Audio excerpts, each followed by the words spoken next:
एक समय की बात है। एक गांव में दो भाई रहते थे। एक भाई की शादी हो चुकी थी और उसकी पत्नी बहुत अमीर थी, जबकि दूसरे भाई की पत्नी बहुत ही गरीब थी। ये दोनों भाभियां एक ही घर में रहती थीं, लेकिन उनके जीवन शैली में बहुत अंतर था।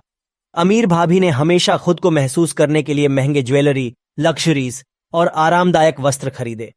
वह अपने आप को एक महान आध्यात्मिक व्यक्ति मानती थी और लोगों को अपनी धनवान और सुखी जिंदगी का नजारा दिखाना चाहती थी। वह खर्चे में किसी भी कीमत पर कंधे से कंधा मिला सकती थी, लेकिन उसे यह नहीं पता था कि जीवन की सच्चाई कुछ और होती है। वहीं गरीब भाभी सदियों से लड़ रही थी। वह और उसका पति दिन रात मेहनत करके अपने परिवार को प्यार से पालने की कोशिश करते थे।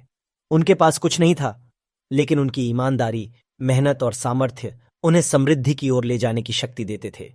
एक दिन दोनों भाभियां एक साथ गांव के बाजार में गईं।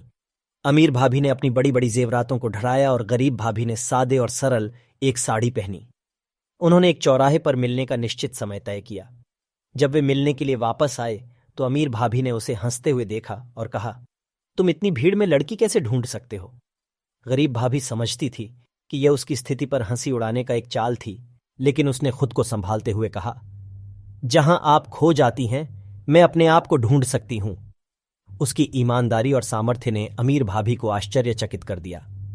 उसने अमीर भाभी से कहा, धन के माध्यम से मिलने वाला सुख और आनंद हमेशा स्थायी नहीं होता है। समृद्धि आपके पास हो सकती है, लेकिन समृद्ध भावना और संघर्ष के अभाव में वह कुछ भी नहीं होती। अमीर भाभी ने गर्व से ऊंची होकर कहा, तुम कितना भी काम करो, तुम कभी भी मेरे स्तर पर नहीं पहुंच सकोगी। गरीब भाभी ने प्यार से और आदरपूर्वक कहा, मैं आपके स्तर पर नहीं पहुंचना चाहती हूं। मैं अपने अपने दिल के साथ खुश रहना चाहती हूं और अपने परिवार के साथ सुखी जीना चाहती हूं। यह सुनकर अमीर भाभी में एक नई दृष्टि आई। वह समझ गई कि धन और सामर्थ्य तो अहंकार में और घमंड में मिट जाते हैं, जबकि गरीबी में बड़ा आदमीपन और सहनशीलता होती है। वक्त बीता और दिन आया जब अमीर भाभी ने अपनी संगठन में बड़ी संपत्ति खो दी। वह आध्यात्मिकता और अपने खर्चों के बीच अब एक तारस बन गई थी। दूसरी ओर गरीब भाभी और उसका पति अपनी मेहनत और ईमानदारी के बल पर समृद्धि में सफल हो गए। अमीर भाभी ने गरीब भाभी से माफी मांगी और स्वीकार की।